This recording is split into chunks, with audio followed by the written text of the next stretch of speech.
How's it going, everyone? Welcome back to the stream where we're working on, at the moment, this fan art of Vilma from Battle Angel Data. Also, let me check my volume. Alright, sounds good. Let me move this over. Cool. Okay. Actually, still am figuring out Twitch, but anyway, how is everyone doing? Alright, why is that doing that? Excuse me. I'd like to see the picture. There we go. Yeah, I think this is coming out pretty okay. I don't want to overwork it. So for the values and whatnot, I think that it's getting closer to being done. I could always add more details here and there, but for the most part, it's getting up there.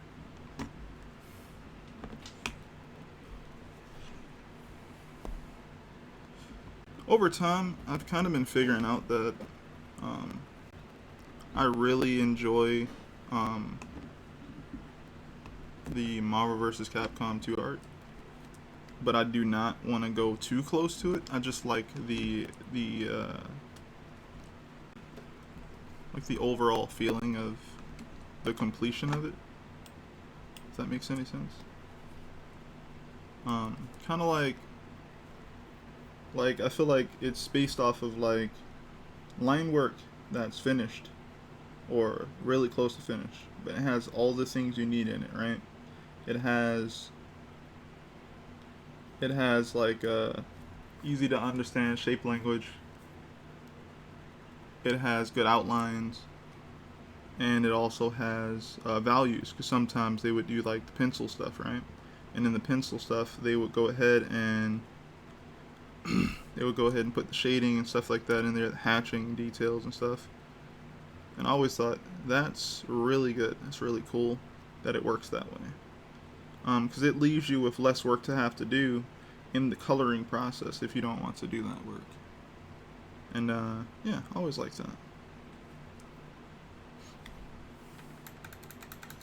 So for the most part, for this background, I'm sure I'm gonna kind of leave it bare. I don't want too much going on here, because I know it's supposed to kind of feel cold. So I know for the most part I'm gonna go with something that feels cold. Like it should be probably a light green, light blue, or something like that. I think that'll be good.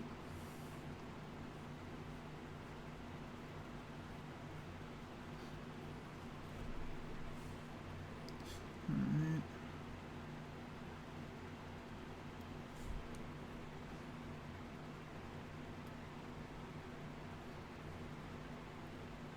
Yeah, hopefully you guys' day is going well.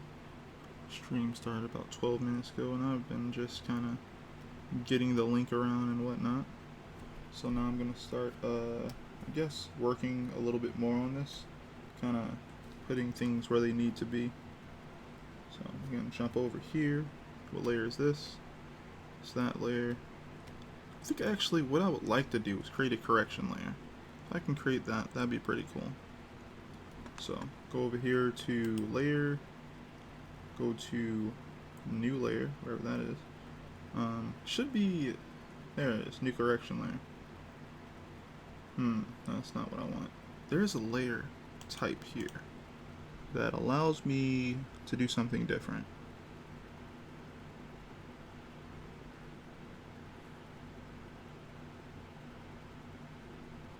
I forget what the heck the layer is called. New layer, gradient zone. So basically what the layer did, right, is it would kind of flatten everything. It would kind of flatten everything, and you basically wouldn't need to use the stuff below, because you could just draw on top of that layer. I forget exactly what layer type that is right now, but that's what I'm looking for. It's not flatten image, because I mean technically I could cheat that way. I could just literally say flatten image.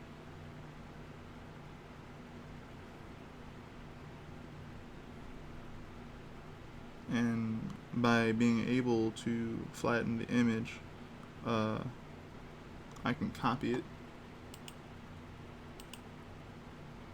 and then I can undo, and then I can paste.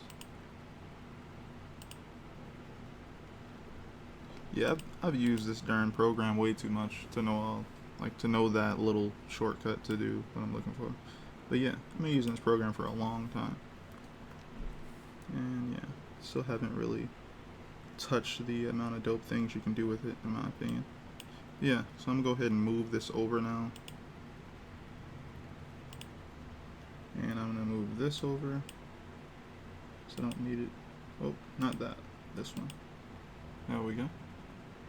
Alright, so for the most part the other day I was trying to figure out how I want to push the values. And now I'm on this layer. Actually, what I want to do is go directly on top of this layer and know that like everything that I'm touching is kind of like I should be able to touch everything here, so I can blend things better and whatnot like that. So that's pretty cool. So I think that's what I'm gonna try and do. So now this is on a normal layer. So now what I'll be able to do is kind of like grab values and kind of, let's see, yeah, go directly over things like that. So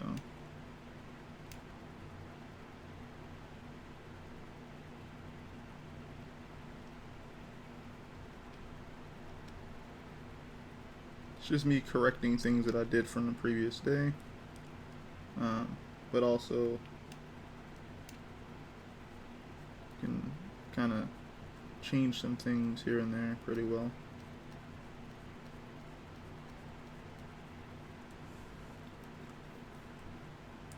So, oh, what the heck.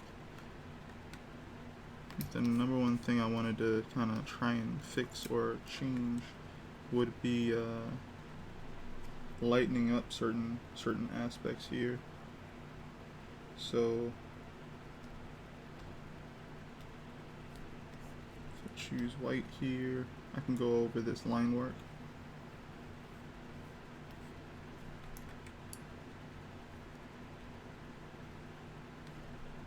I wonder if I put a book underneath of this, it would actually be better. Looks a little better.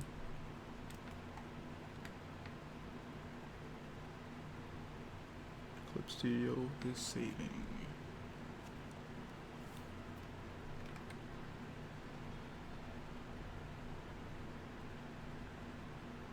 Okay, it's really saving.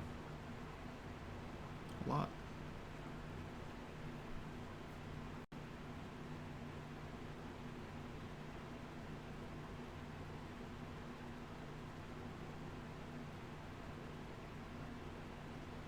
Okay, it's really saving a lot. Are you good? Save and recover information. Recovery setting can be adjusted. Okay. You know what? Just because of that, I'm just going to save myself. That way I don't have to worry about that too much more. Hopefully. Yeah, I want to kind of lighten this top part, since I know that the light source is coming from the top. Since the hair is the closest thing to it, I'm going to try and lighten that area.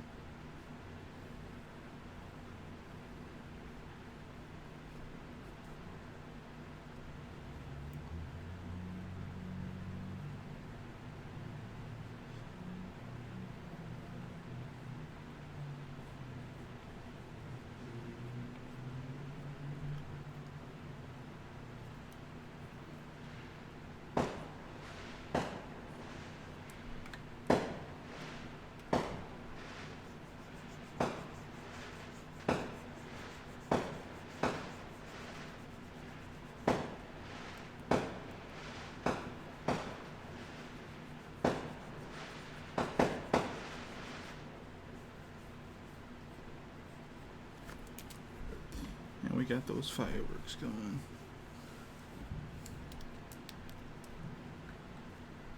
What else can we do here?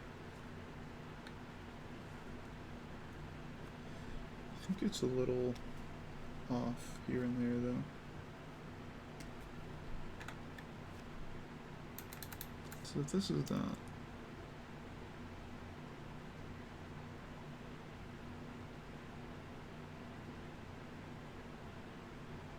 Okay.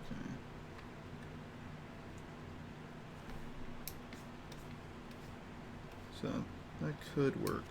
But then there's also these other parts here that need to be kind of not as active with the light here.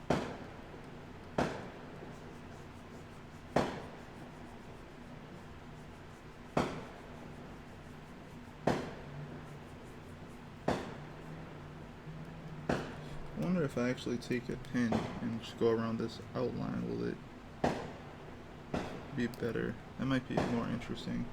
And I'm not gonna really like go too crazy with this, trying to do it by hand. I can just use a curve tool, which looks like this. Thicken up the line a bit. Might be too much.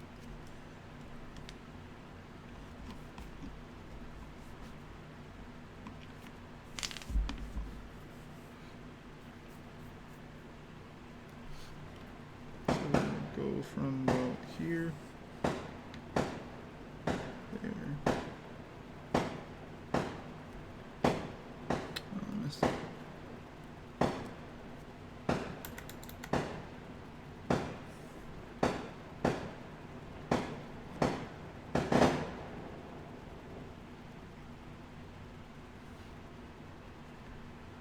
Alright. And let's try again. Here to about here. Should always do this with probably a freaking mouse, just a lot better. Your hand is a lot more stable than, well, hand on a mouse is more stable than certain other things. I don't like that.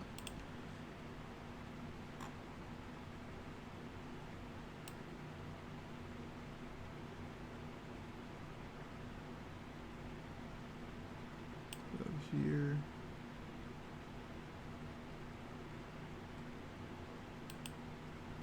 That's not bad.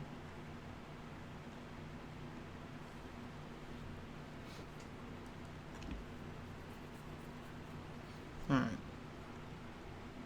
So what I should be able to do is shave off the part I don't need with a hard brush. We're out here.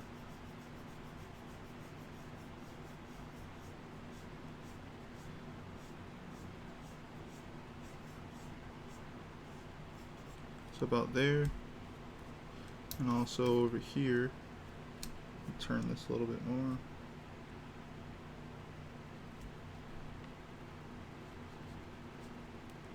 Not there, I guess. But I'm gonna go ahead and take the airbrush, kind of lighten it up, just line.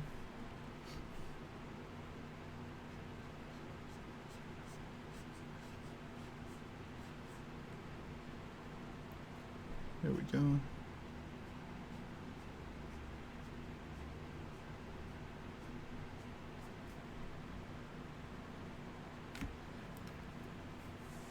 Alright. It's a little interesting. I don't know if I necessarily like it. I don't.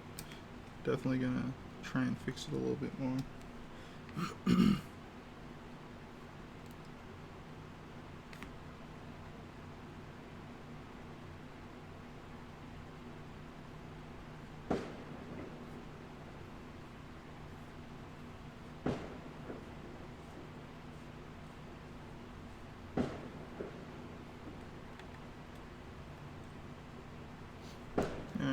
That might be better. Alright, what else can we do here?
I'm wondering. I don't remember exactly, but this type of ammunition joint,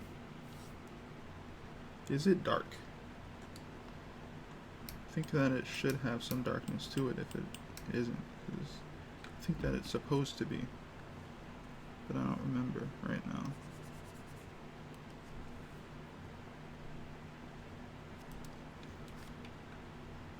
Let me grab what value. That one. Go here.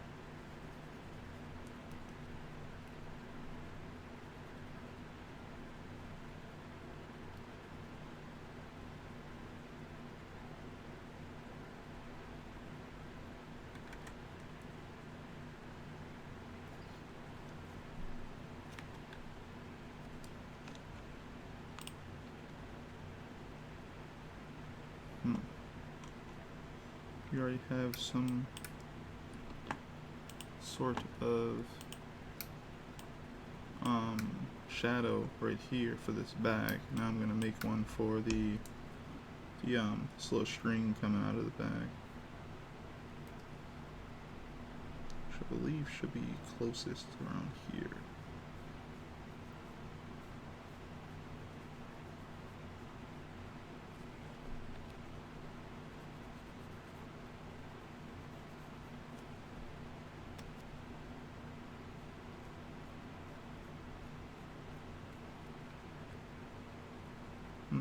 Can't really see it that much.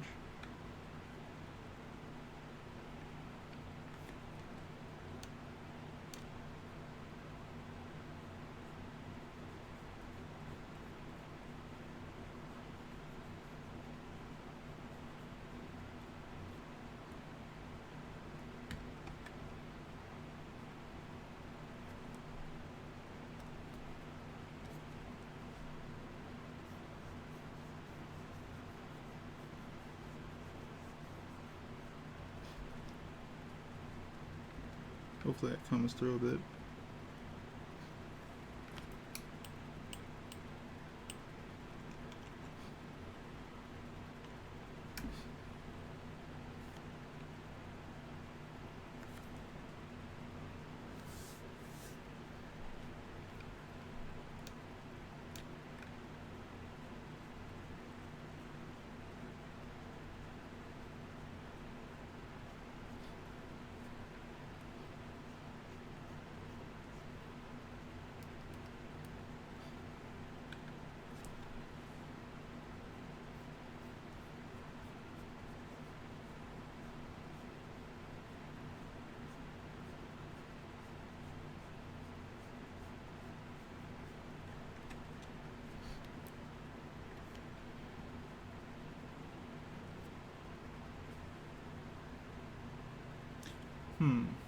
Thinking I might have to actually change some of this a little bit, because I know that her hair and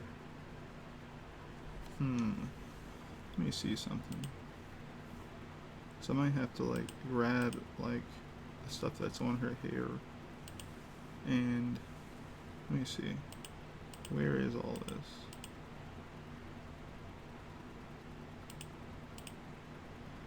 All this. So okay, what I would probably end up doing is grabbing all the values of her hair and lightening them. So let's see here. If I were to turn off, I don't know why I have both of these right here. If I were to turn off that, or I'll turn them off later, but this is the background. So turn that off. And I'll also give it a color so I don't forget to turn that back on. And along with these two, since I'm going to be turning them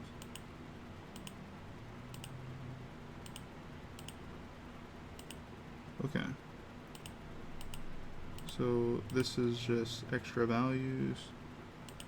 I'll turn that off as well. Look for mainly everything on the hair. So yes, this one,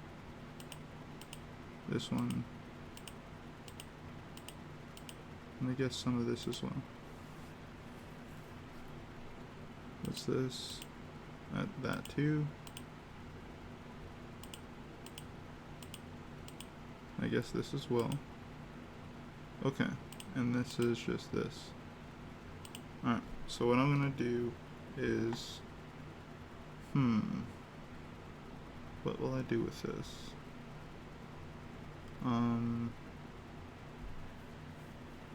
How to handle it more so.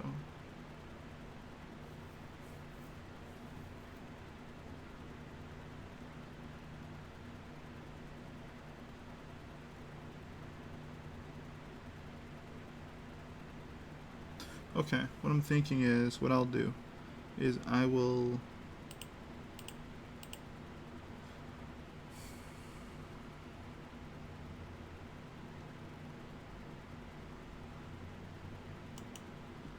merge selected layers. Is that the right one?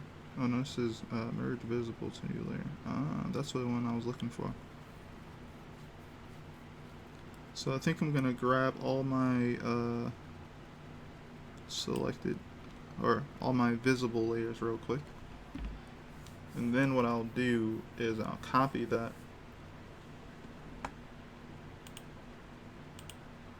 and then I'll undo what I just did.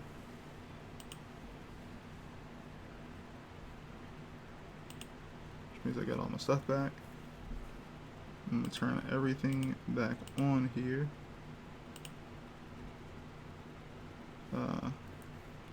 That I wanted, and not this one though. Okay. And basically now what I can do is paste it, which that is that type of layer, and all I want is like the character art stuff. So the hair, mainly the hair and the fur, I kind of want to lighten up. That's kind of what I want to do.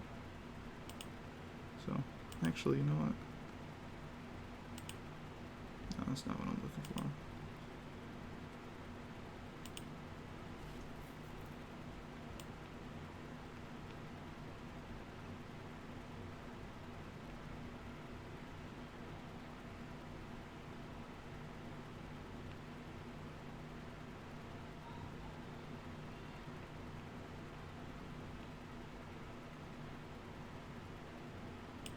Okay, so I'm gonna try and so lighten might be decent. So put it on multiply. I can see everything decently.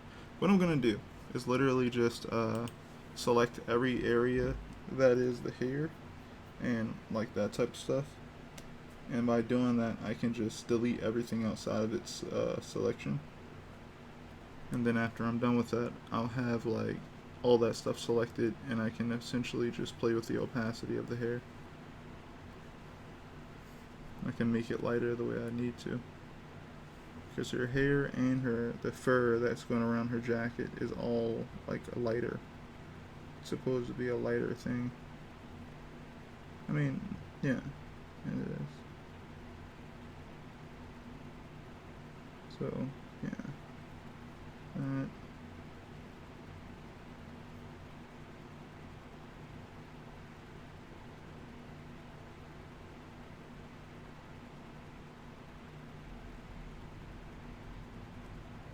I don't think it has to be perfect at all.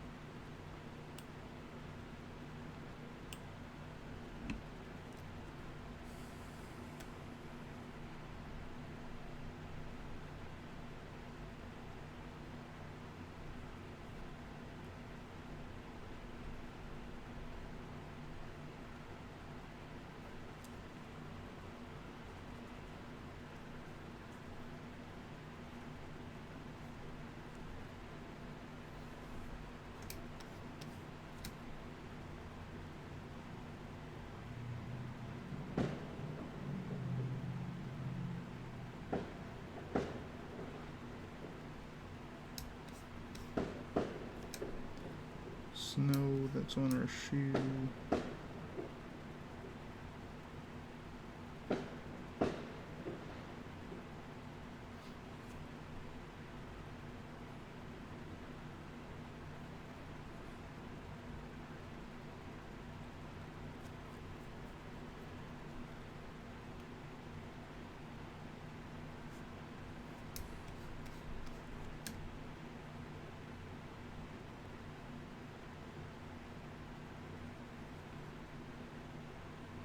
Alright, for the most part, I think that's the stuff that I really want. Those are the things that I'd like to grab. So, there we go. Going to... Oh, right, I can just cut and paste these if I want to. As long as I've gotten everything. Which I believe that I have.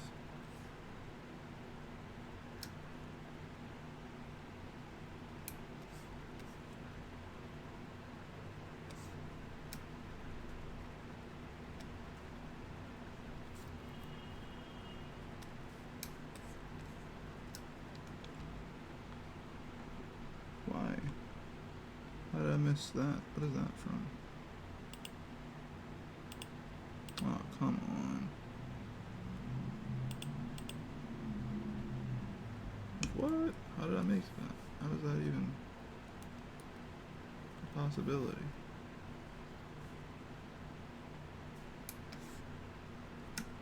And now I'm more concerned on go around this stuff a little better.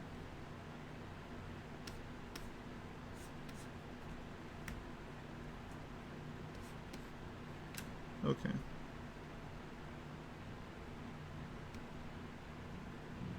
Oh. Wrong thing. So now I've clicked and deleted everything outside of the the selection. So now I'm gonna try and like deselect and wait. Deselect, please. Alright. And now I should be able to raise this up higher. No. Put this on lighten. That's what I was supposed to do. And now I can put it like up higher like this. Kind of manipulate it more. So going down makes it, darker. Going up makes it lighter. And now I can kind of, I think 60 something is decent. 65-ish. Let's see what that looks like. I could work with that.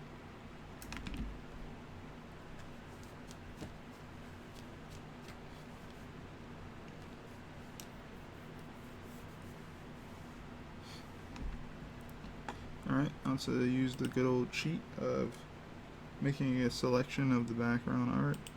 Just this.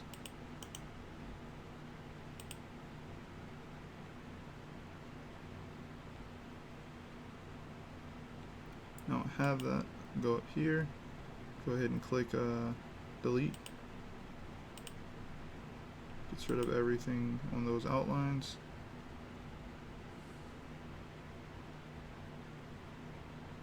For the most part. Oof, to some of this stuff here. Let's try that again, because I don't understand why that didn't work as well as it should have. It just missed certain things, I guess. Alright, so if that is the case, should I add this or subtract it?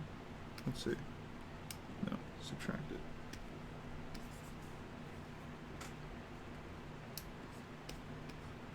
And there's something going on with these lines over here. So I'm gonna have to get those a little better. Oh wait, no, I should be adding these.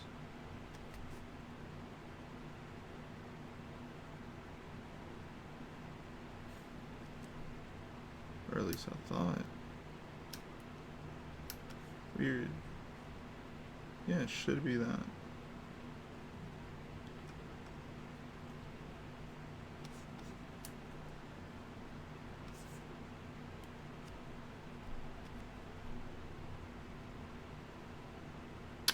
Alright, I'm selecting the background. That's fine.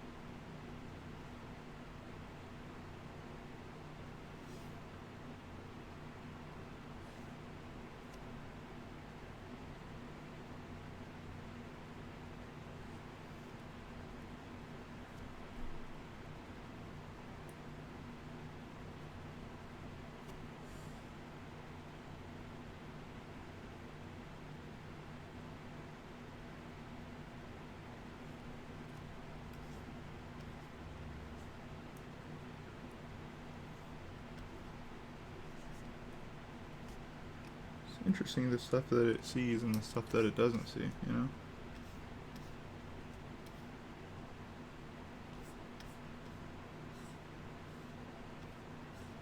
Okay, so I can erase this myself here, but yeah, grab all this, all that.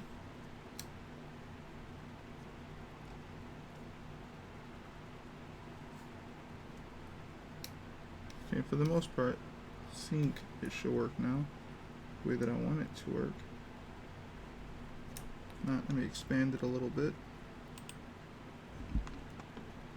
About 2 pixels, because, you know, Clip Studio sometimes doesn't, like, go all the way, like, with the expansion where it should. So sometimes you gotta make that a little better. Alright, so let's go ahead and click this. Cool. Kind of got rid of all around the object stuff that we needed to get rid of. Kind of just wanted to do the hair and the sleeves that needed to kind of be redone. I'm gonna do another cheat. Not because I'm lazy, but you know. Makes me wonder, does it work that well anyway? So here we go. This is black right here, coming through.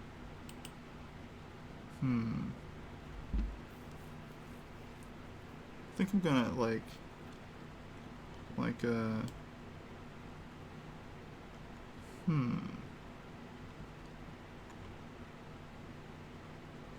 you know what? No, I think it's fine. I'll just darken it a little bit, so it doesn't need to be as like the way it is right now. So maybe 50 is better. Yeah, 50 definitely could be better. And I'll just erase away what I don't need. So if these things here are being lightened, maybe I'll just lighten them more to make it look more cohesive. So if this is supposed to be white, no, it's not. It's not completely white here. Maybe I'll get an airbrush then. Then again, I do like edges that are crispy, so I don't know.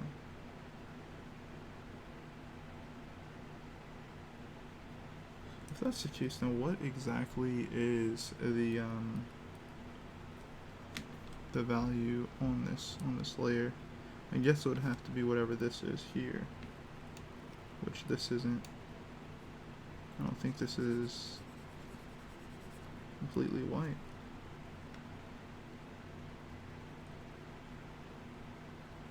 So I guess the edge here isn't that big of a problem then, because it's not really harming anything. Well, let's see. Basically, then the problem would have to be this other area here. Weird. Like, how would I lighten that exactly? Guess I have this part figured out, but not that part. Well, I'll just erase away here where it's supposed to be.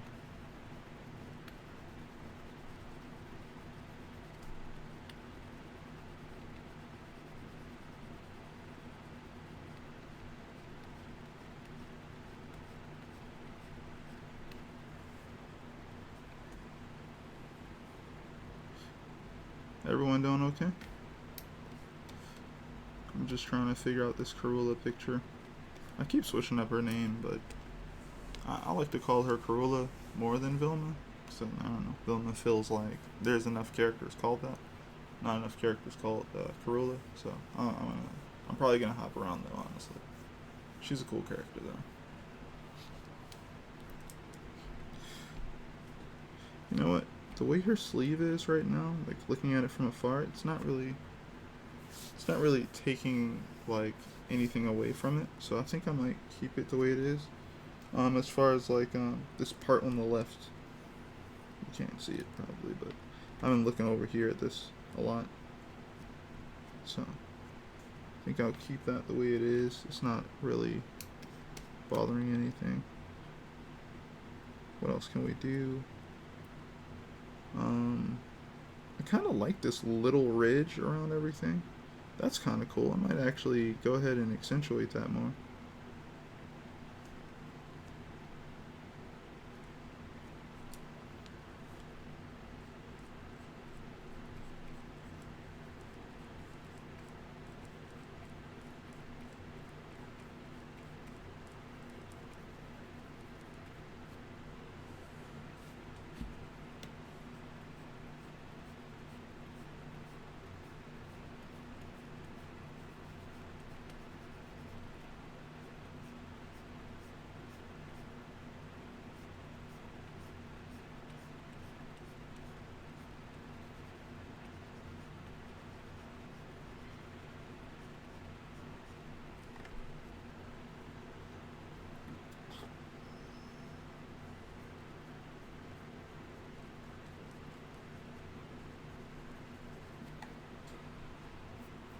Okay, scale's a little bit better as far as scaling from light to dark.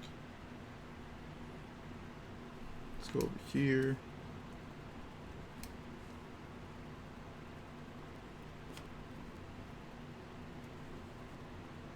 Kind of erase away what I don't need.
I recently finished,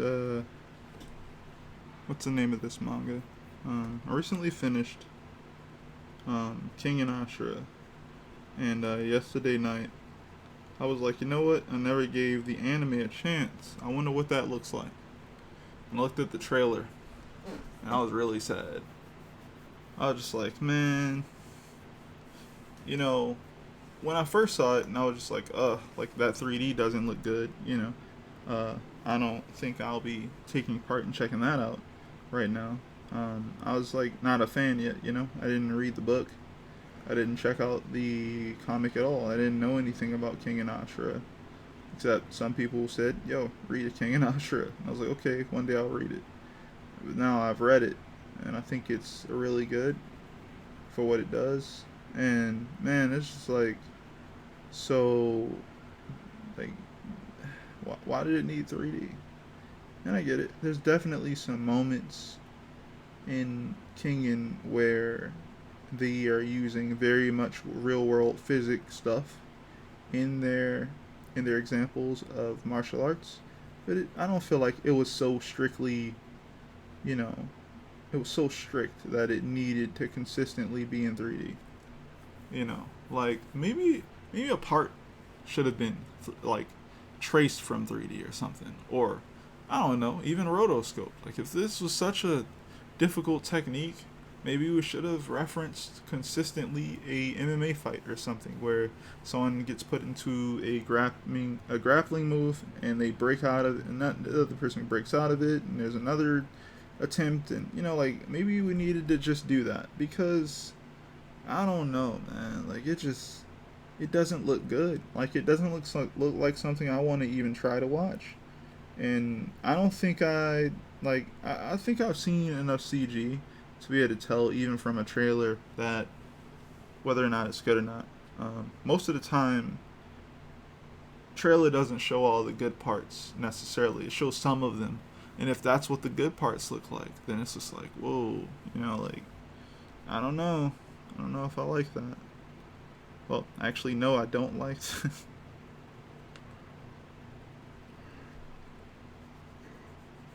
So I was just like, nah. It just makes me want to relook at the manga. Like, the manga looks great. I did have a question I kept forgetting to ask my friend today. Uh, I wondered if King and Omega and King and Ashura have the same artist. Because I ran into, like, some of the art for that online on, like, YouTube. And it was yesterday night as well. And I was just like, wait, the art looks different. These characters look the same. Like, I can tell that's that character and stuff. But the art style looks definitely different. In some way.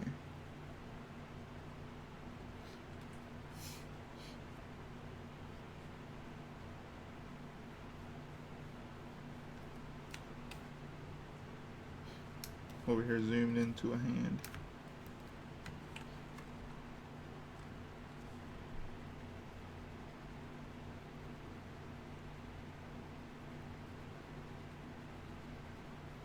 Alright, got that back. Go around the line work here for these fingers. I guess this is all black. Yep. So that sticks out well. This goes up as well.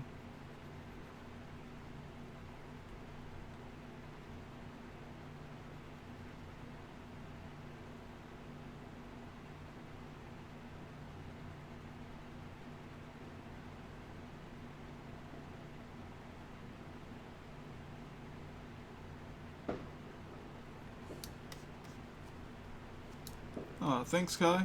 Appreciate it, man.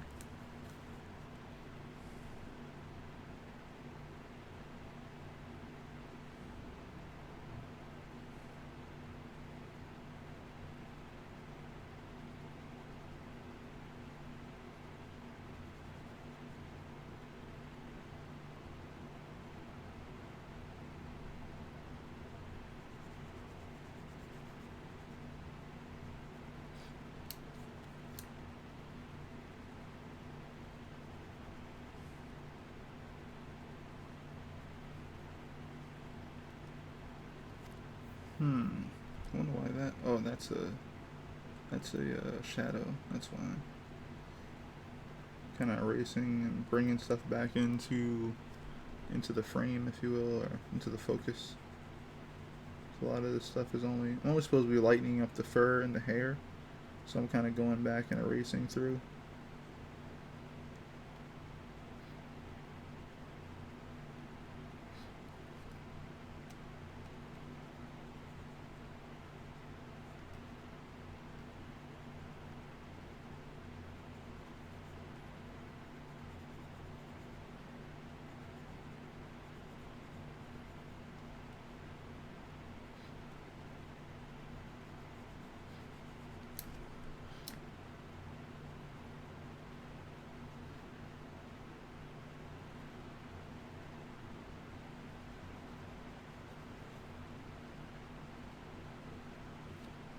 Been checking out this other comic called Storm Riders, and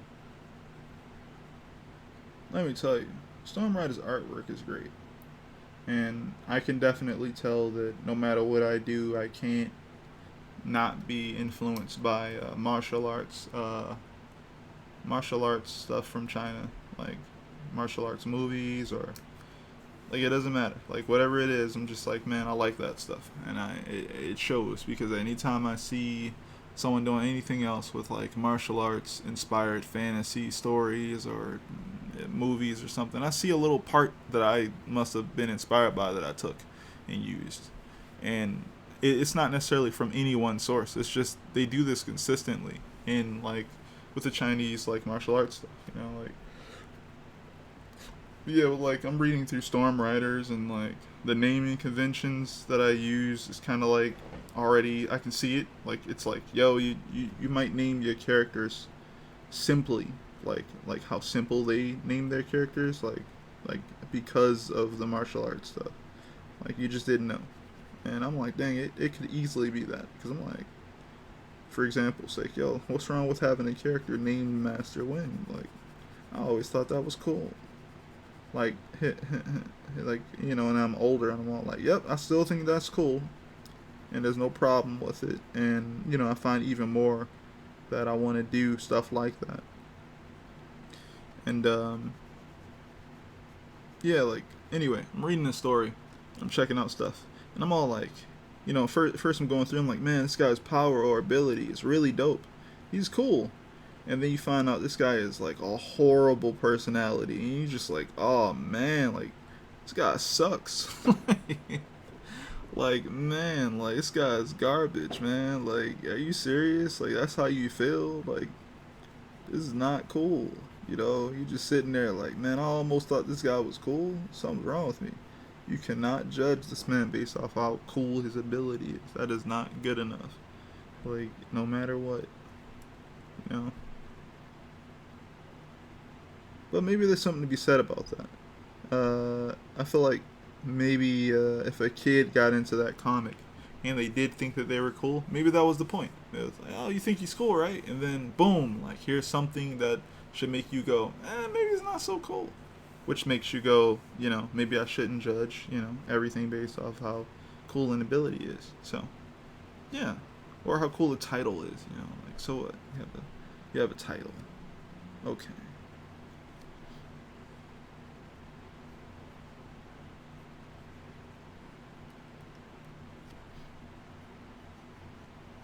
So I'm kind of erase away some of the bottom parts here to kind of add more depth to this effect I'm going for.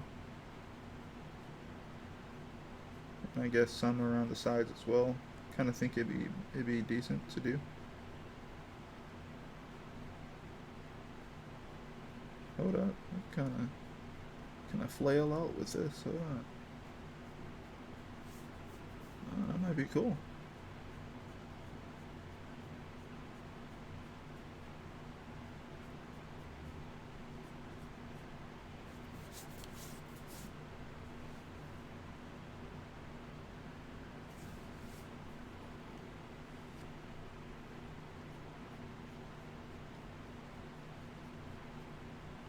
Hmm. Okay. So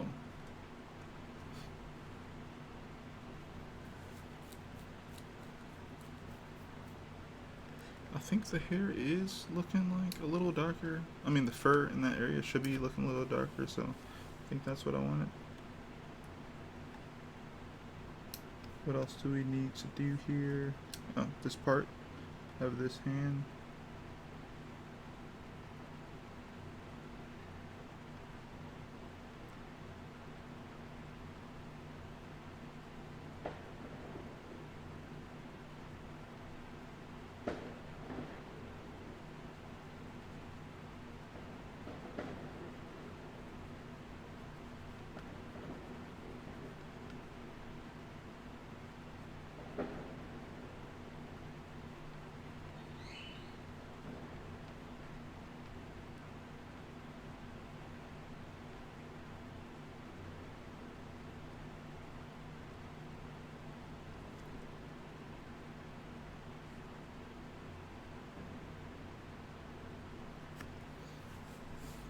Yeah, I try to read a lot of different comics so that I'm not like stuck, like feeling like I'm only seeing one part of things, I guess.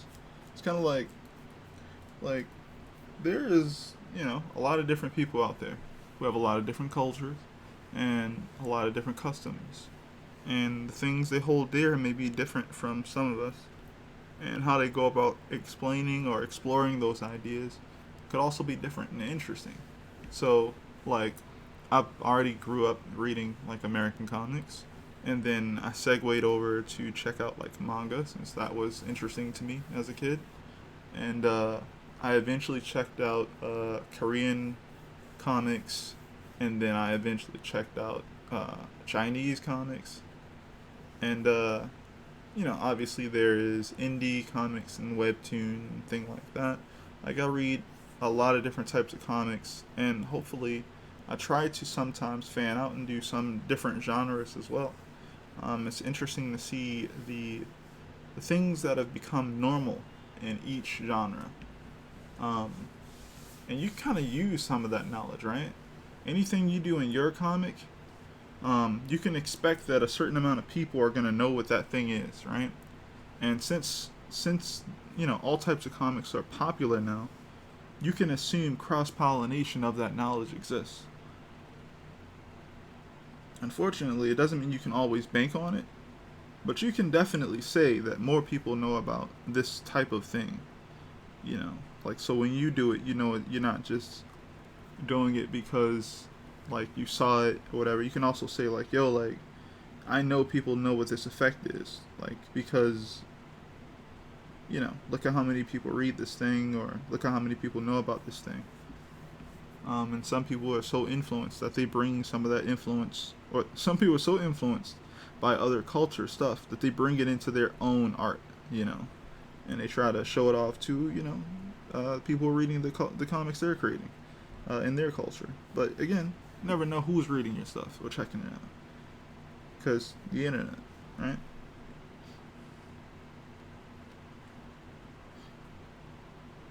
Yeah, I think I'm done with the erasing part of this. Let me make sure by gonna go ahead and open up my layers tab over here, and I need a layer property so I can turn on this here layer color. Click that. Now I can see everything that I kind of had highlighted. Okay, so I didn't get to this boot yet.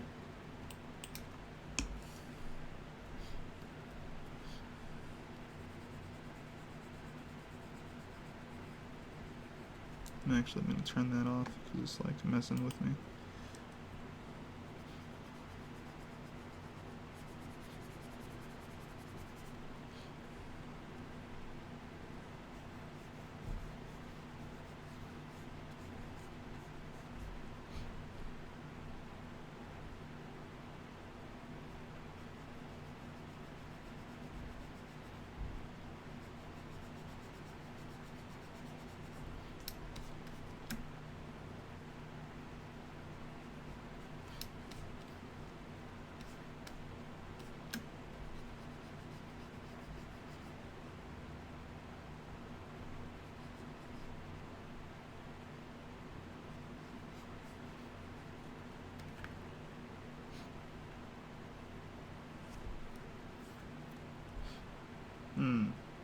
For the most part, I feel like kind of did what I was trying to do here.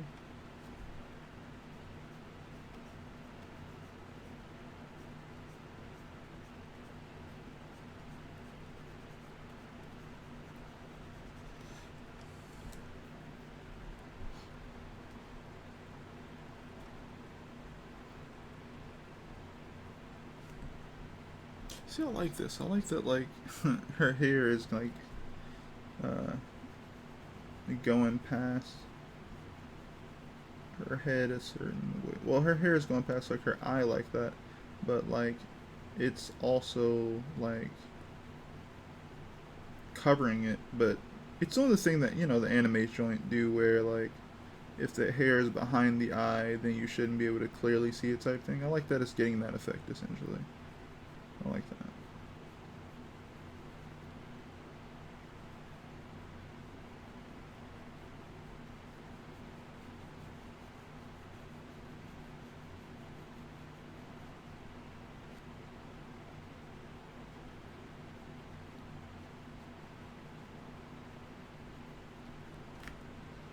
Alright, that's pretty cool. I also think I should do the same for the bottom part of the hair. So I'm going to kind of erase around the bottom part of the hair so I'll get some of those stronger outlines back.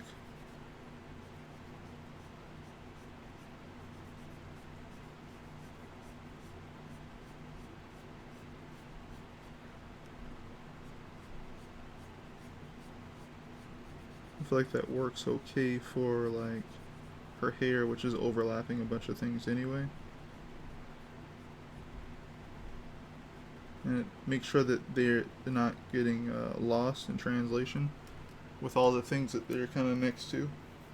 So hair is on top of the fur here, and I want to make sure you know that that's what it is. So trying to make sure it stands out in some way. So gotta give it some more contrast. So by me wanting that, I know that I should erase here and bring back the black lines, since that does more for the contrast here. Helps things stick out better.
Alright. I think that works for the most part.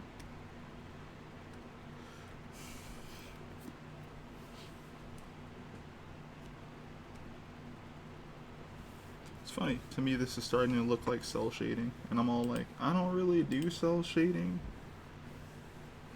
but this is kind of like what I'm thinking about putting this together as I'm putting it together, and it's like, yeah, sure, you don't there's cell shading. I'm like, I don't know anymore, but but I like the way it looks, so that's what matters.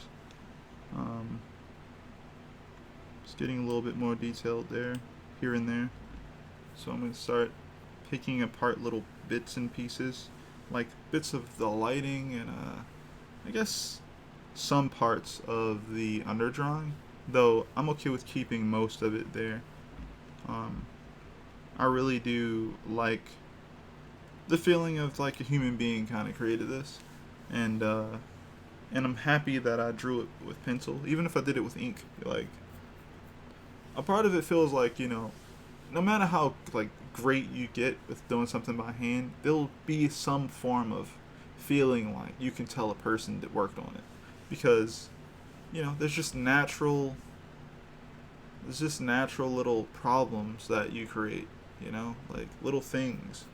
Like I feel like the feeling of like something not feeling humanly created, is it's like extra because of digital, because of the fact that you can forever work on something, and you can also forever look at something and be like, oh, this doesn't look right, let me change it. All right, well, that doesn't look right, let me change it. This doesn't, you can just keep doing that on and on and on with any one picture. And because you can do that, you can, like, quote unquote, fix things. But because you're fixing so much, you're going, what are you fixing it to, right? Like, what are you fixing it to? Are you going, yo, this doesn't look like the reference? Or you go look at your line work and go, oh, no, this isn't right. And you just, you like perfect everything. And then the funny part is, it doesn't matter what you do that to, over time, you're going to feel like it wasn't that good anyway. And you're going to end up having that process over and over again until you start kind of killing your own, like line work, because you want it to be like perfect and stuff like that. If you guys have ever zoomed in on any of like the old school like Marvel vs. Capcom 2 artwork, or even some of the stuff from Third Strike, that stuff wasn't like perfect. Like, there are people who don't have jobs in the industry who put in, who put in more work on like their pictures, um, to some degree, right? Like I mean, like as far as like they don't leave any human error in it, right? They go over it and go over it and go over things. They put in so much work to do that. What it feels like, because I don't know them and I don't know their process, but it feels like is some of my favorite artists who worked at Capcom at the time. What they would do is they would do a lot of figure drawing, a lot of character drawing, and a lot of gesture understanding. And what they would do, because I was looking at like some Kinyu Nishimura stuff, right?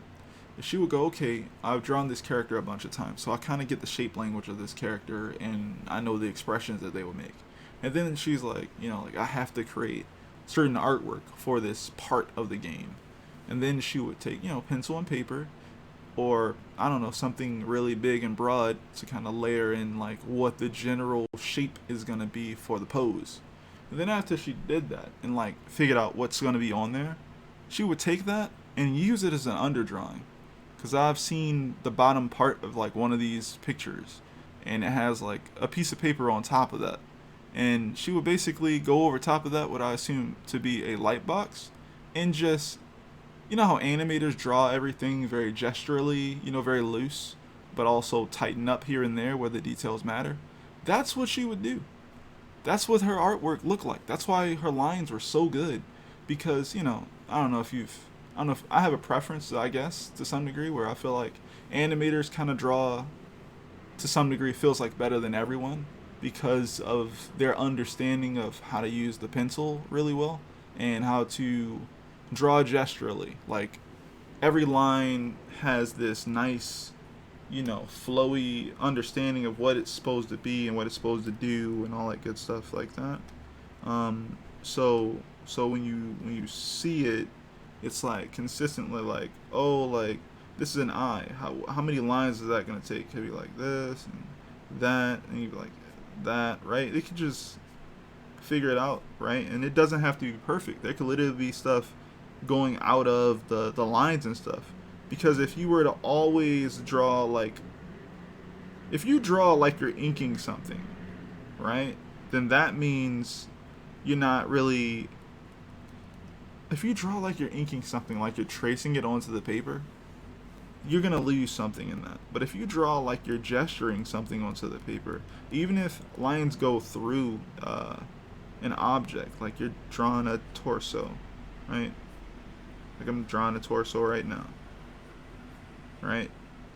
If you draw through the form, like the lines have like more purpose, like they feel more alive, things feel more like they're moving, and since they feel like they're moving, they're more interesting to look at. Like, I can't perfectly explain it, but it's just there's more life in the drawing. This is more life in the drawing. It's more interesting to look at, and that means it doesn't have to be like perfect and inked and just stable, and like it can literally just be, hey, there's really good drawing there. But anyway, that's how most of the Disney art looks. Like back in the day, we're drawing with the pencils and stuff, and they would be like, oh, we're working on Lion King today, so we had to go out and gesture draw or figure draw some of the animals in the savannah or something, right? They would go out and go to the savannah. They would pick, oh, we're gonna draw elephants today, and they would be in front of elephants, and they would just draw them as quickly and efficiently as they could. And yeah, but basically that's what the Capcom art looks like to me. People have different skills and expertise, and they would use brush pens or pencil or different types of ink and all that type of stuff. But either way, because of the way that they worked, nothing usually felt stiff and unalive, if you will. Things always looked like there was a certain amount that some certain amount of depth that was pushed into the piece. I always like that, and I didn't know what it was at the time, but I think I understand now. Doesn't have to be perfect.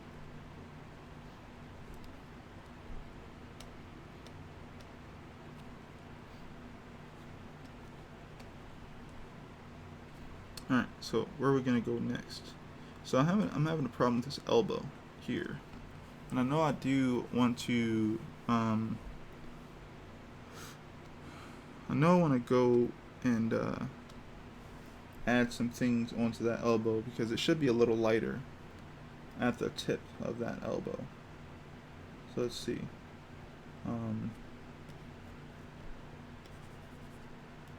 See if I can add a little bit there. Maybe I'll also use an airbrush instead.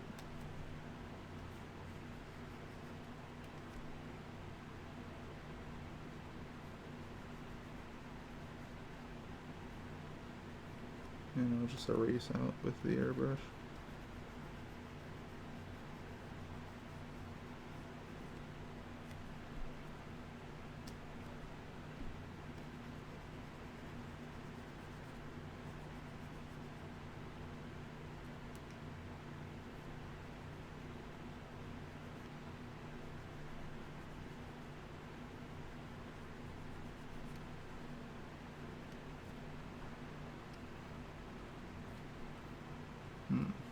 Okay.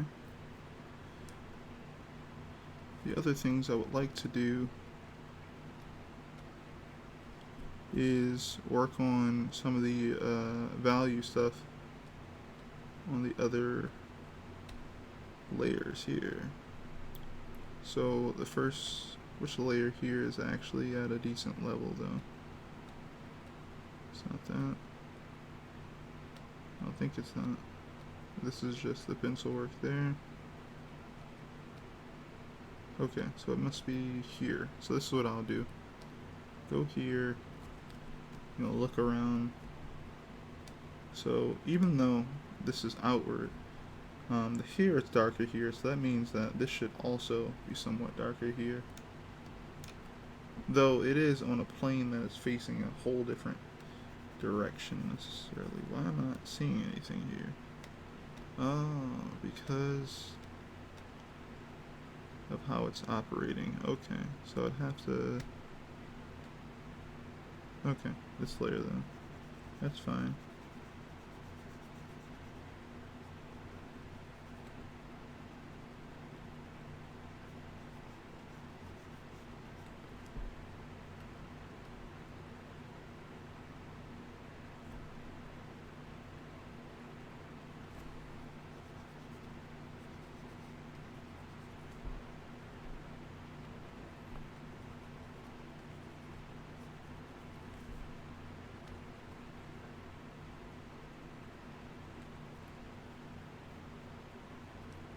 Hmm.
Yeah, there we go.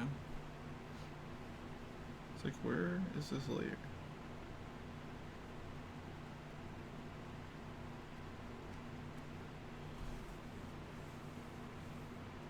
Alright, so now I can start looking around elsewhere. Start clicking around. Go to this layer. Let's see. Oh, that's what layer that's on. Okay. Didn't think so, though. I guess it is kind of there as well.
Feels like it's on the wrong layer here.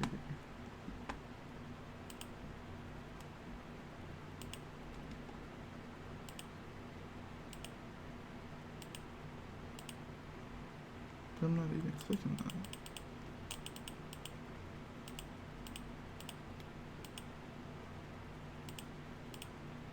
Oh, that was probably why.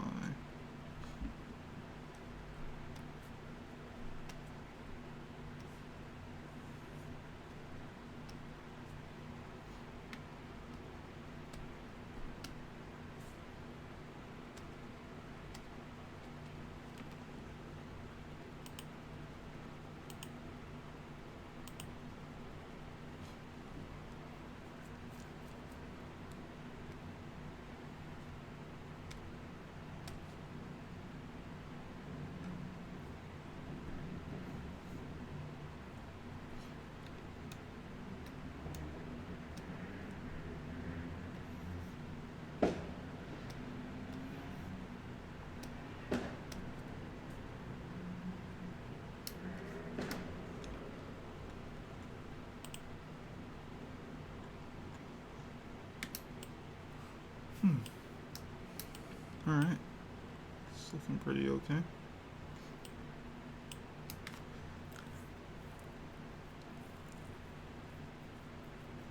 Time to get something else to drink.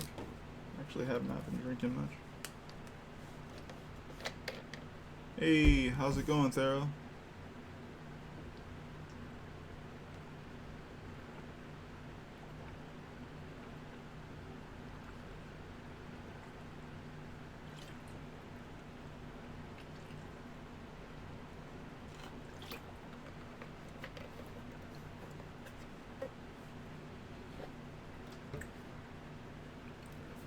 Picture's coming out okay.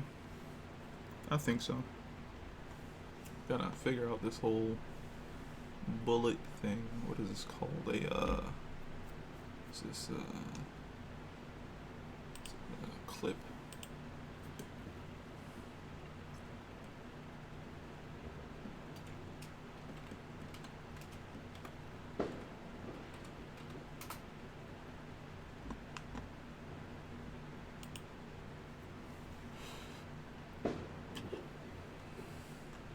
Okay, so it is. It is dark. Alright, cool.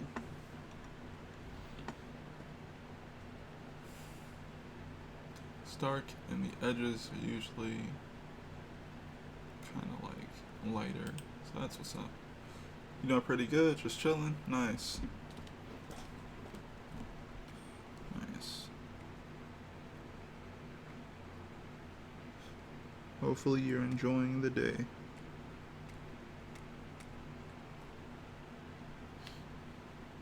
See here what else we're gonna do. Gonna go ahead and fill in this gun joint here, the ammunition joint.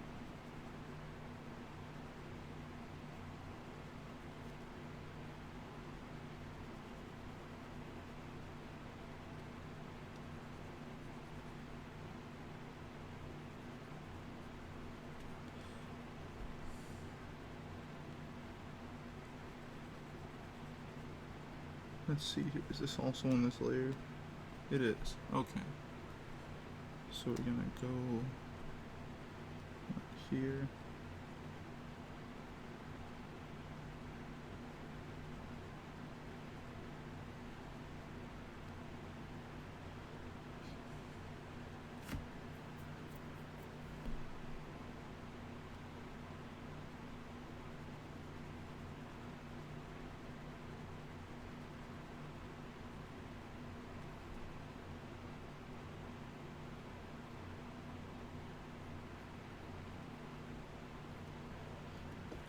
Okay, that's not so bad. Yeah, got a little bit of work done. Nice. What are you working on right now? I saw the picture you posted up online, I think a few days ago. It looked pretty cool.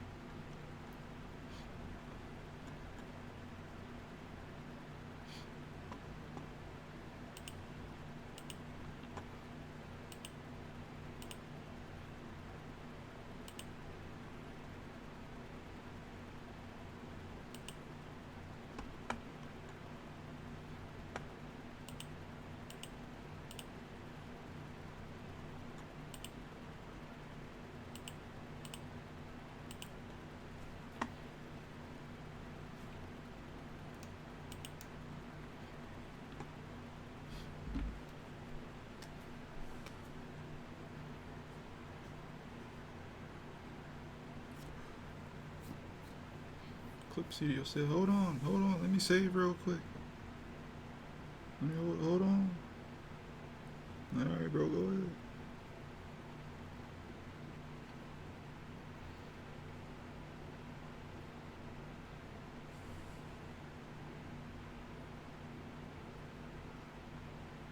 This is a pretty big document, so I understand why it's taking a bit.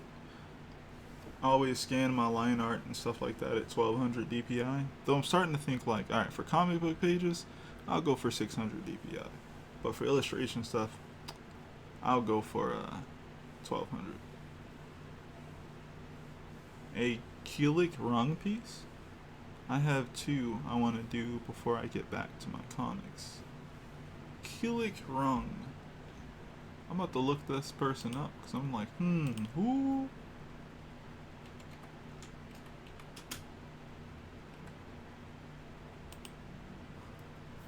Ah, I know this person. It's the guy from Soul Eater. Word.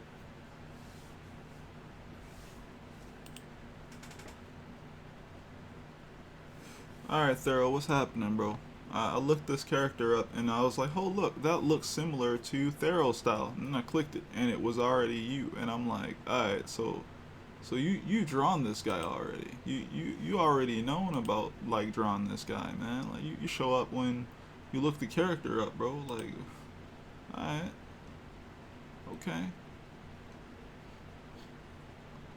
Good stuff, man.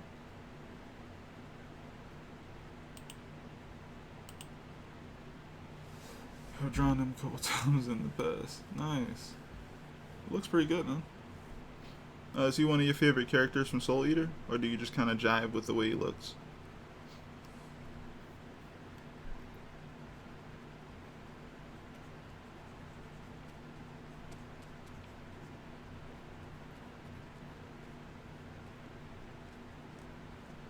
A little bit of both. Or yeah, I remember Soul Eater being fun to watch. I always thought it was gonna be bigger than what it was, but it just didn't get as big as I guess it should have, or maybe people just didn't like that ending. But I hear the comic part. The comic was a little different from what that ending was that we got. So I don't know.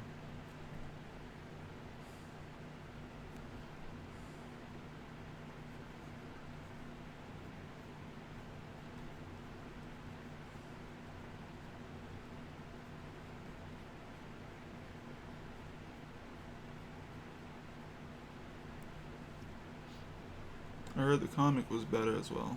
Yeah. Black Star was my favorite character in that. And it was interesting. He was also pretty cool.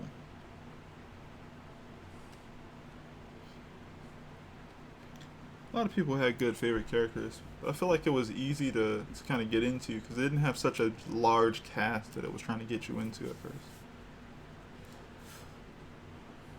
I still haven't read it yet though, but it seems people are sticking more with Fire Force, so he still got one up in the game. I like Mifune, Kulik,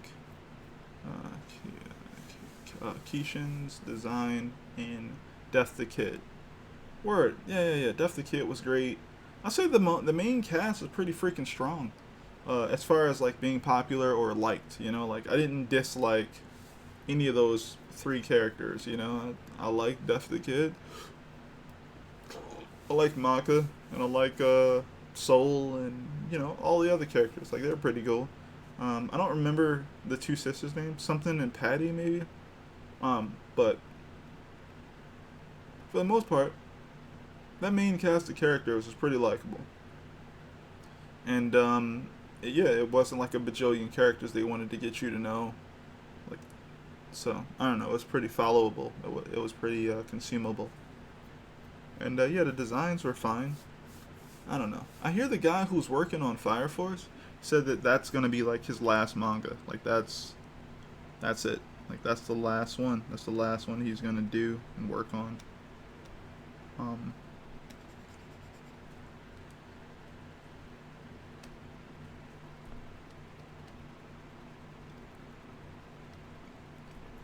So if that's the case, then that's understandable. I can understand that.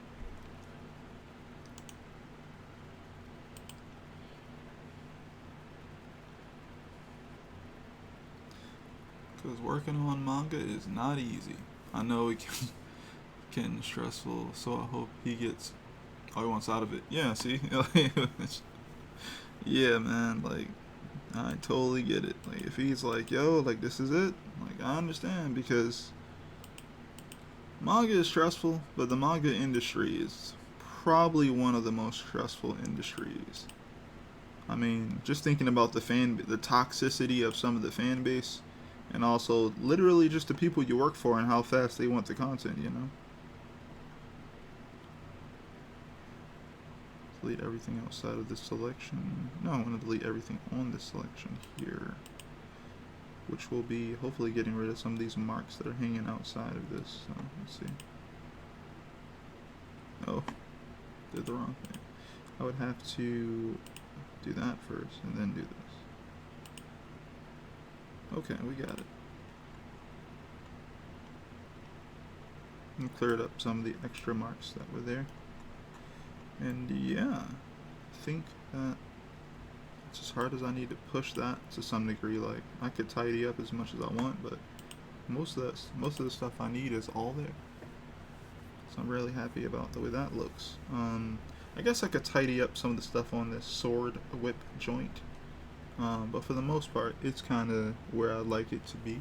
So that's great. That means that I can kind of use it to do more.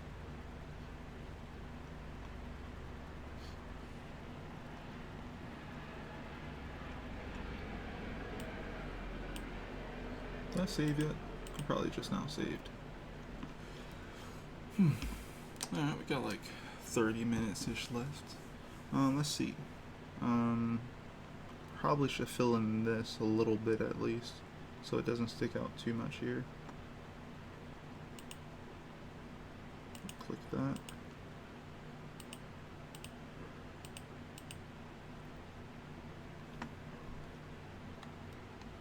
I'm gonna grab this value here.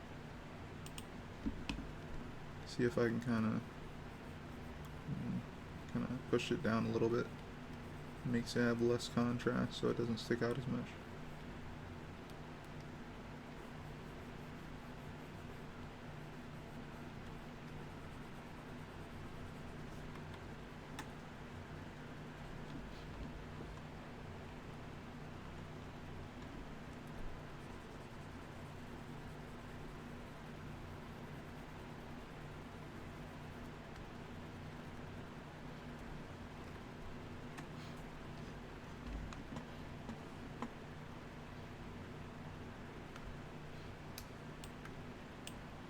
Nice.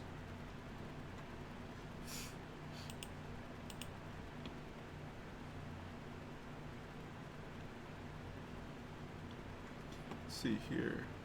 I'm gonna open up another document real quick. Actually, no. I'll talk to people for a little bit first. But yeah, I like the way this is going.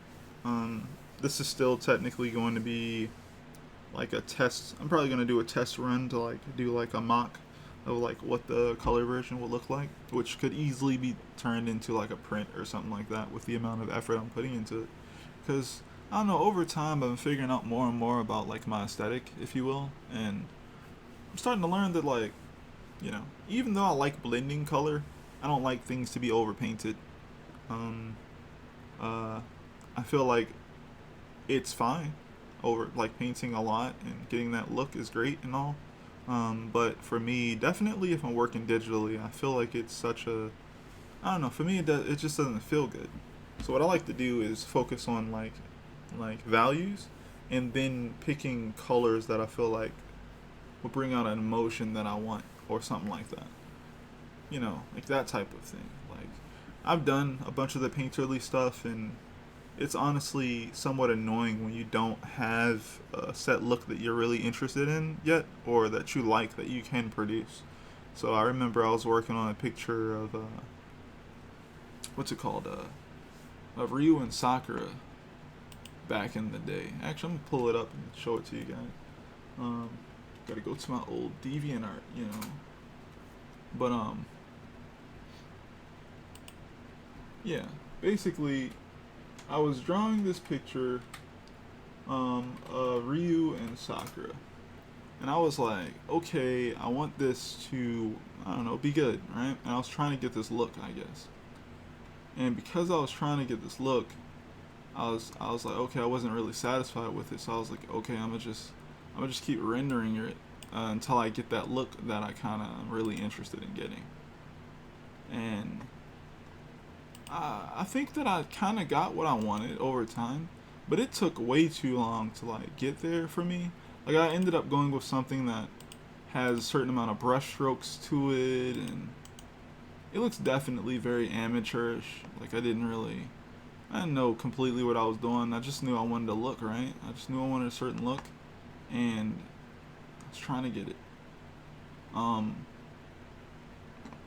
But you know, that it really be like that. Where is this thing? I'm gonna use this. Okay, that's over here. Okay, just drag this here. Cool. Alright, so I just pulled up per ref because, you know, it's just easier to drag and drop things in there. But so here is the image I'm talking about, right? And I don't know, I'm just kind of over super rendered things right now. Like I like it though. I like looking at other people's art and going, man, that looks really cool. And even if I practice it, right? Like I'm cool with practicing and getting better at it and stuff. But like putting it in my own art style at this point, I'm just kind of like, man, I kind of just want to do that with values. Like the whole painterly, like use this type of brush type thing and do this and do that and get these type of like marks. Like I'm just like, nah. I kind of want to get my marks from my drawing tool. Like I want to get those. I want to get that and maybe my values down. If I can get that and my values down, I hopefully shouldn't have to do too much. If anything, I want some basic blending, like some basic blending stuff down there. But for the most part, if I can get my stuff down, I can already kind of get depth with like my pencil stuff. I can get like mark making, stippling, you know, all that good stuff like that. I can do values, and I can work with ink, and I can make things really dark. So, like, and I can make different shapes and stuff like that. And shoot, you can even use colored inks, you know, and stuff like that. But as far as like, again, the painterly look, I'm kind of a little over it at this point. But yeah, kind of struggle with that, and still do. Having an attractive, appealing style that's enjoyable for you to do is always hard for me, but I'm slowly getting there. Right. Once you know exactly what you want out of your art style, it's easier to just run forward, you know? Like, I'm consistently training. Like, I'm consistently going, okay, like I'm trying to do like two things right now, right? I'm trying to kind of take what I'm doing and go, okay, how do I make a process for what I want to do and keep doing that process going in a certain direction? How do I make sure that I'm using some of the same tools so that I have something that's very consistent for me to do, so that I can get faster and enjoy that process as well? And it'll be more consistent since I'm using literally the same tools to do some of the same processes, right? Same tools for sketching, for like line art, for concepts, you know, for paintings, for finishing a piece, you know, like step by step by step. This is how I would like to finish a piece. Here's some of my favorite tools in this application, blah, blah, blah, blah, blah, right? And just constructing all that to make sure it's easily accessible for me. And then I'm also in the background going, okay, cool, that's my style. But what do I need to work on so that I can strengthen the things that I'm weak at and strengthen the things that I'm really good at already, right? So I'm going, okay, let's do value paintings. Okay, let's do texture paintings. Let's do this, let's do that. And the best things to really go at is the stuff you're really interested in, and obviously the things that you're not very interested in, which is why you might not be so strong at them. So over time you'll get, you know, better. But the funny thing is, like, people who like your art aren't really looking at your art going, probably noticing the things you struggle at. They're just really there to enjoy the things you're good at, I think. Like, I don't think a lot of people go like, man, this person's amazing, but they need to work on. I mean, they do, right? People do that, right? But like, I mean, like if people like your work already, they're just like, I like this guy's work, you know, or I like this person's work, you know, and then they follow you, or they just tell themselves in their head like, I really like this person's work, and then if they like your stuff enough, maybe they follow you or they buy something, you know. But if you don't completely like someone's work, it's because you probably just have a feeling that there's something off you don't like, or you can actually tell what it is you don't like, you know? But yeah. So I like that Sakura and Ryu piece because I think I was trying to get into the Street Fighter tribute book thingy, and I was trying to create this, and I was like, you know, I always wanted to see what a like grown up version of Sakura would look like, and like her kind of taking up the mantle to be like the new main character, and like for Ryu to essentially become like his teacher, like Goken, right? Like for him to like be like done with the whole Satsui no Hado debacle. He figured it out, and this is the light side version of the story, I guess. You know, he figured it out. He doesn't struggle with it anymore, and he understands that, you know, it's something he's gonna have to struggle with forever. But like, he learned how to deal with it essentially. And then he's like, okay, I'm gonna like put my efforts into Sakura. Why? Because like she's still really interested in this stuff, and she's still really good, and she has a lot of good instincts, and yeah, I feel like she deserves that for me type thing if she's still interested in this martial arts stuff, you know. And I don't know, Sakura for me, if you guys don't know, it's my favorite character in Street Fighter. She has like probably the most rivals in the Duran series because she doesn't care who you are in the series. If like she thinks you're worth her time, you're in her rival list, you know. And she's so unorthodox. She kind of teaches herself. She'll see a move and try to do it, mess up the move, but for some reason she'll end up doing a move that's either very similar that also works just as well or works even better. So I think that that's funny, and she's a good amalgamation of, I don't know, the stuff I like it to see in a character. Definitely as a character who's trying to grow and just enjoy their life at the same time. She seems more full of life than, you know, like some of the other, I guess. Well, all the characters seem full of life, but like, I don't know. I like this character. She's cool. She works hard. She can fight well, and she's surprising. And she learned that probably from Dan. The whole unpredictable extra stuff like that. And I think it's funny that she's Ryu's student when Ryu didn't necessarily do that much to teach her. He was very much shook when she was able to do a Hadouken. And he was like, how? How the heck did you do a Hadouken? You know how many years I trained to be able to do a Hadouken? Like, who taught you that? And she's like, you know, like, I saw you do it. I just was training for like mad years to be able to do it like non-stop because I could never get the image of you doing it out of my head. And it was like 2-3 years passed, and she was just like, yo, master, I gotta show you something real quick. And she just does it. But anyway, I'm a big fan of Sakura. I think she's dope. And I remember Street Fighter V happened. And it's funny how close I got to the look that they kind of gave her with like the martial arts outfit and stuff. But like, oh, it's funny. I actually tried to put the freaking 5. Hold on.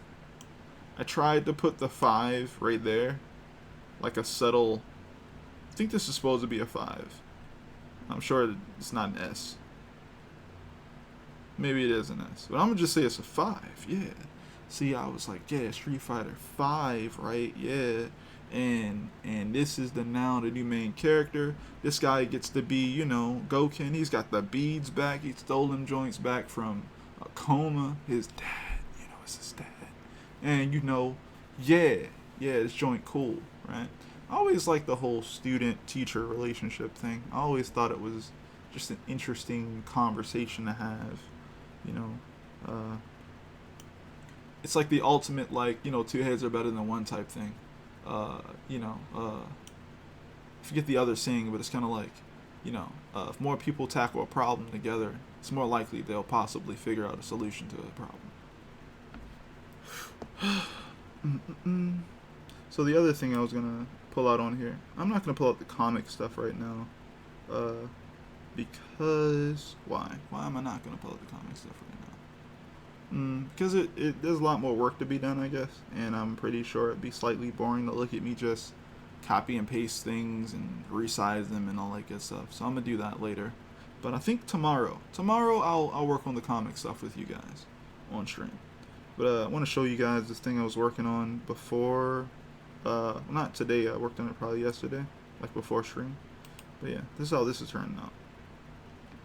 So this is the Ahsoka Tano picture that I've been kind of working on off and on, and same thing, similar to that picture with Vilma or Caerula from Battle Angel Alita. I'm kind of working through it, thinking about the values first, kind of going like, okay, where's the light source, where's this, where's that, and kind of figuring out like, how dark or light I need to go on certain areas, and I'm just kind of building up slowly to get more and more detailed and stuff like that. Because once I know exactly where all the lights are and what needs to be there, I can go ahead and push things a little bit harder in certain directions.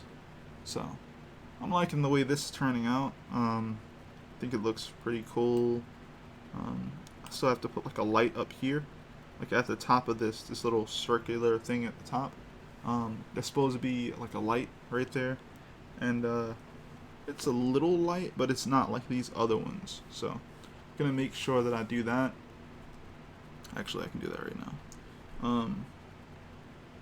But yeah, I think it's looking cool. I'm happy with it, which is why I'm showing it anyway. So I like it already. And yeah, it's doing okay. But yeah, I'm working on multiple pictures right now because I don't know. Finally giving myself a chance to do more fan art stuff, and also I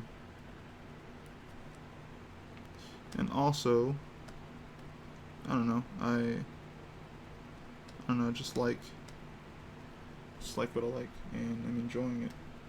But also, I want to be able to kind of put some more work out there, some more pictures, some more images, and show people, I guess, the art that I like.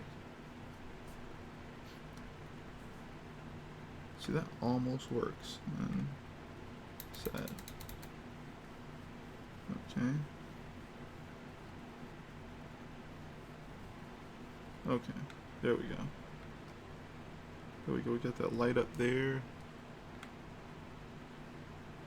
And now I can kind of go back in and like dim certain lights, but right now I'm gonna just be like, okay, like what's next? And I know these beams have to have a certain type of thing going on with them. It's usually how it goes. They usually have to have something that helps them glow. So that would involve me to go like back into this and kind of be like, okay, like I need to go and add a value. Wait, that just undo. Okay, so that was that.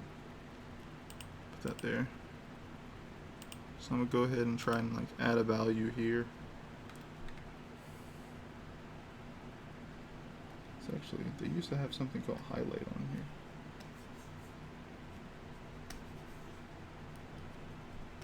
I'll create that. Okay. So I'm gonna go, what, like here, which is, yeah.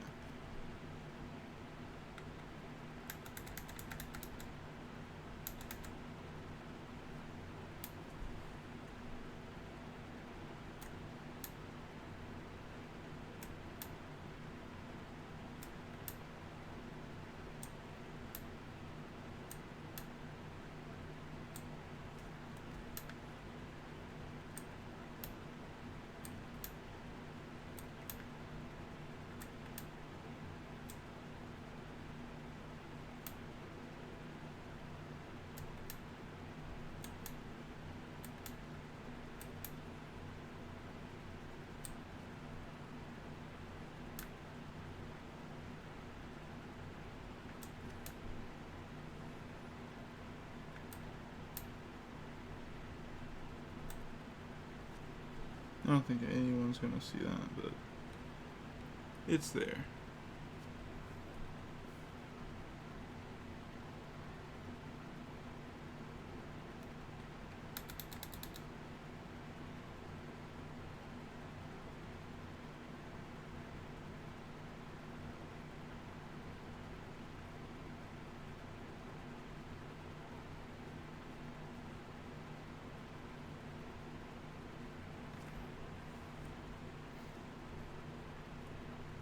I hope someone will be able to see it.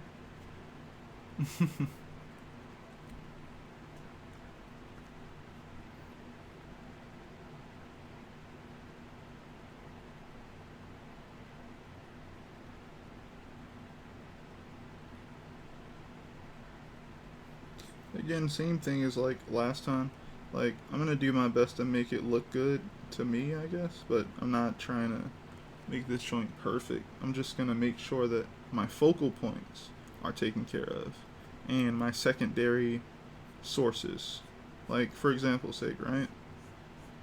Any extremities, like hands, feet, legs, arms, faces, which are usually the focal point. All that stuff is going to be sharp and hopefully taken care of. And any of like the focal point stuff, right? Like, okay, she's using her lightsabers, she's blocking these beams that are coming towards us, or it's coming towards her. I'm gonna make sure that those look decent. Those look really nice. I'm gonna make sure that the lighting looks good. I've already tried to, like, that's what I mean about, like, I like to do more things with line work. It's like, and line work and values, because, like, I don't know, it's just, I've already been doing that forever, and I don't know, getting more into color now, finally, like, in life. I'm 30 something years old now. I don't want to rely on it too hard.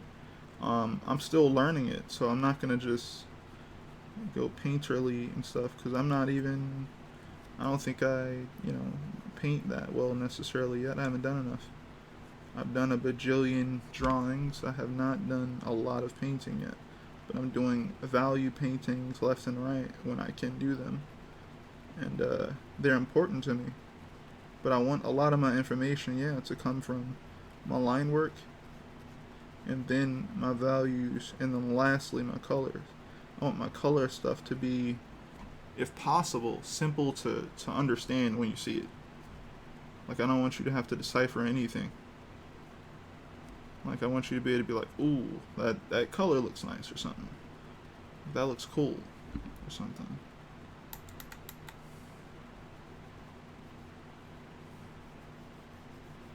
Yeah, I was on, like, Pinterest the other day and just really learning about my own aesthetic and what I like. Why I like it the way I do, and even if I do like something that has a lot more going on for it in the painterly department, it's not even dependent on the fact that necessarily these people can blend well. It's really about just the expertise of what that color actually means, like what they made it mean, what they made it mean, what what they ended up using it for that gave it its meaning, right? The color red in different cultures has different meanings. Some of it means, like, yo, emergency. Sometimes it means, something else. Sometimes red could stand for, like, the color of love, Sometimes it could stand for wrath, right? It's a really strong emotion, you know. And like white also. White could mean like pleasant or heaven, like serene. And then also white, I believe in China, means like ultimate evil, like so it's kind of, I think that's freaking cool though, right? Because, well, I know that I'm going to have different culture type stuff in my story. So I know that if I do something that's more inspired by Chinese mythology or Chinese storytelling, I could use absolute white to represent evil, and you as a reader might think, oh no, it stands for such and such. But every time I, go into a different culture's in inspiration stuff, and I start working on that, and I put that in the story, I can kind of like change the rules, if you will, of my coloring, like, you know, like of how I use color. And it works perfectly fine, again, for me, because I do mostly comics in black and white. So my line work and my shape language is already doing the majority of that work. And whenever you see the characters in color, you'll be like, oh, that's what he's supposed to look like. Oh, okay. That's interesting, you know. And you'll get what that character looks like in their design and everything. So, yeah.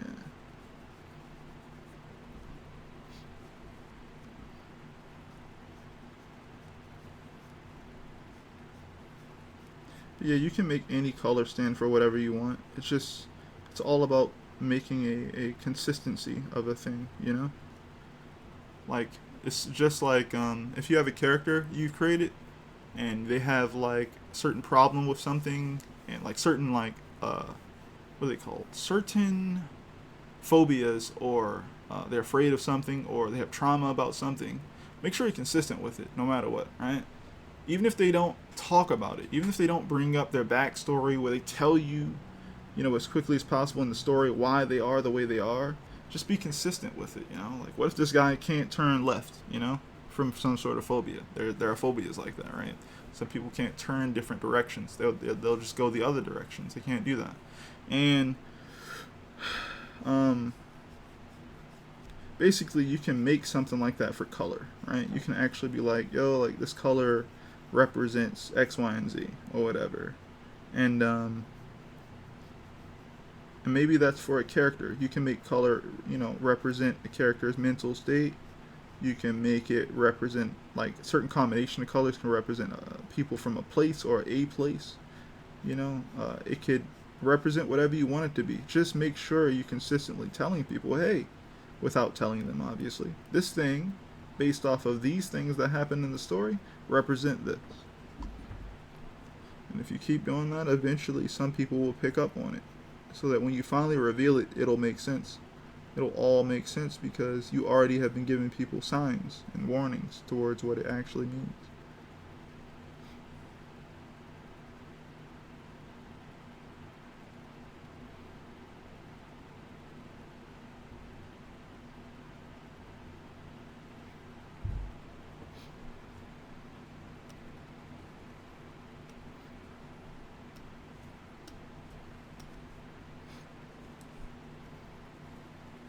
Sometimes I have to turn this on.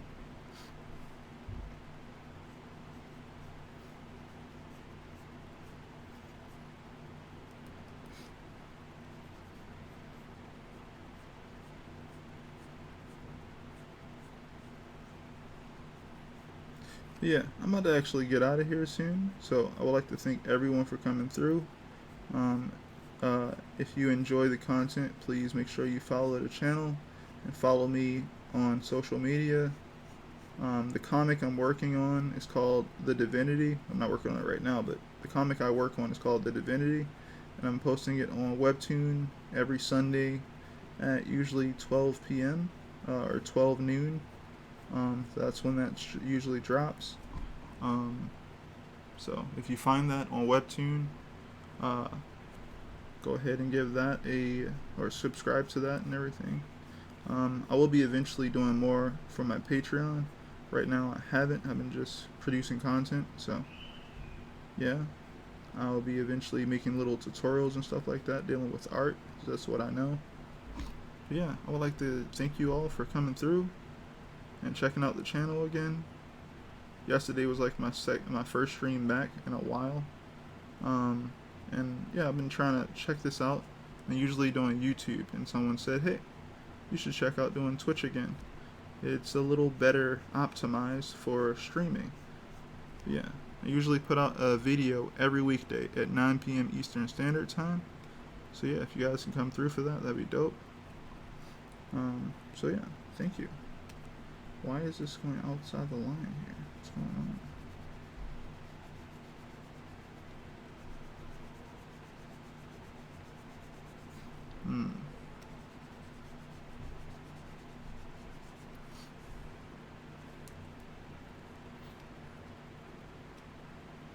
Yeah, you really cannot see that. But I can actually darken that if I want to, so that's good.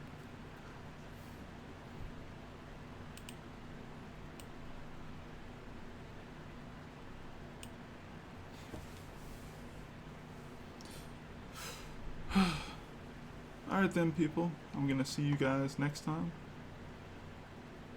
You guys get some rest, and I will too. Peace, everyone.